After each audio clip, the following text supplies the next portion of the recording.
رمضان کا مہینہ آ رہا اور یہ شعبان کا مہینہ چل رہا ہے.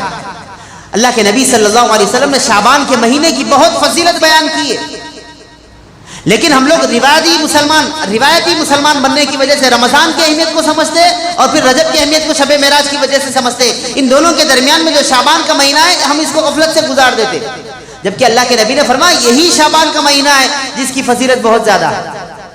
اور حضرت عائشہ رضی اللہ عنہا فرماتی ہیں کہ اللہ کے نبی صلی اللہ علیہ وسلم پورے سال میں اتنا کثرت سے روزہ نہیں رکھا کرتے تھے جتنا شعبان کے مہینے میں رکھا کرتے تھے.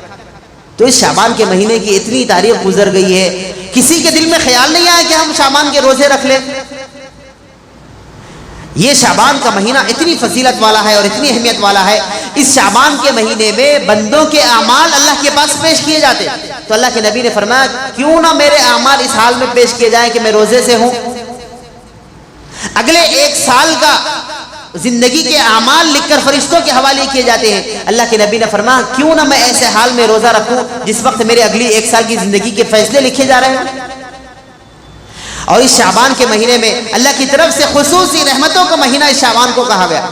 اور شعبان کے مہینے میں اللہ کے نبی صلی اللہ علیہ وسلم کی خواہش تھی کہ قبلے کو خانہ کعبۃ اللہ کی طرف کیا جائے، وہ اسی شعبان کے مہینے میں ہوا.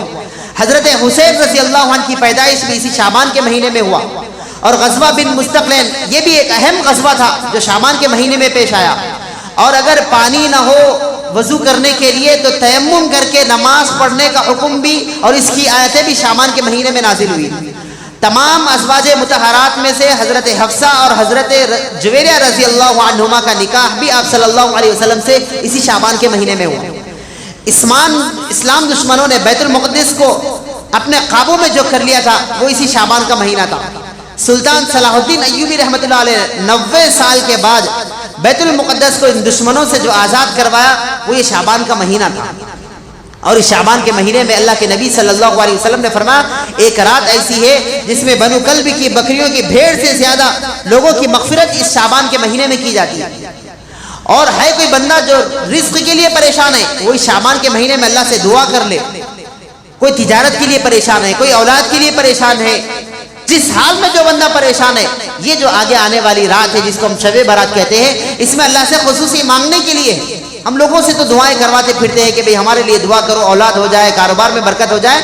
لیکن یہ جو آگے آنے والی رات ہے اس کے استقبال میں ہم ابھی سے تیاریاں کریں، اپنے دل کو صاف کریں. اور فرمایا کہ بعض لوگ وہ ہے جس کی اس رات میں بھی مغفرت نہیں ہوتی. اچھا ایک سوچنے والی بات ہے کہ اللہ کے نبی صلی اللہ علیہ وسلم نے یہ کیوں فرمایا کہ بنو کلب کے بکریوں کے جسم پر جتنے بال ہیں اتنے لوگوں کی مغفرت ہو. کوئی اور بھی تو مثال دی جا سکتی تھی. فرمایا کہ اس زمانے میں سب سے زیادہ بکریاں اس قبیلے کے پاس رہا کرتی تھی. ایک پہاڑ سے دوسرے پہاڑ کے درمیان جتنا خلا ہوتا تھا وہ پورے بکریوں سے بھر جاتا تھا. اس کے بکریوں کے جسم پر جتنے بال ہوں گے اتنے لوگوں کی مغفرت ہوگی. یہ اس لیے کہا کہ گویا اللہ یہ چاہتا ہے کہ کوئی بندہ اس رات میں محروم نہ رہے، ہر بندے کی اس رات میں مغفرت ہو جائے اور ہر بندہ اس رات میں کامیاب ہو جائے. اللہ یہ چاہتا ہے، اس لیے یہ نظام رکھا ہے. لیکن فرمایا جب اتنی مغفرت لوگوں کی کرنے والے ہیں، بعض لوگ وہ ہے جس کی اس رات میں بھی مغفرت نہیں ہوتی ہے.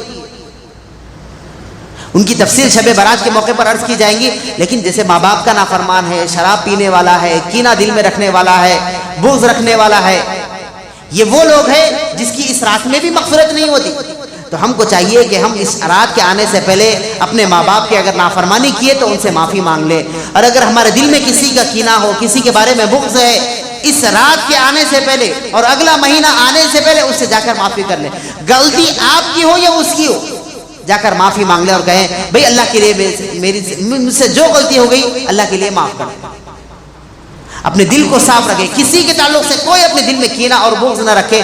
اپنے دل کو صاف کرنے سے اس رات میں بھی ہماری مغفرت ہو جائے گی. اور اس شعبان کے مہینے میں جو عبادتیں بتائی گئی ہے، روزے کا اہتمام، نوافل کا اہتمام، اور پھر اسی طریقے سے دعاؤں کا اہتمام، صدقہ و خیرات کا اہتمام، ان تمام چیزوں کا اہتمام ہم کو اس مہینے کے اندر سے تیاری کرنے کی ضرورت ہے. اللہ ہم سب کو تیاری کرنے کی توفیق عطا فرمائے.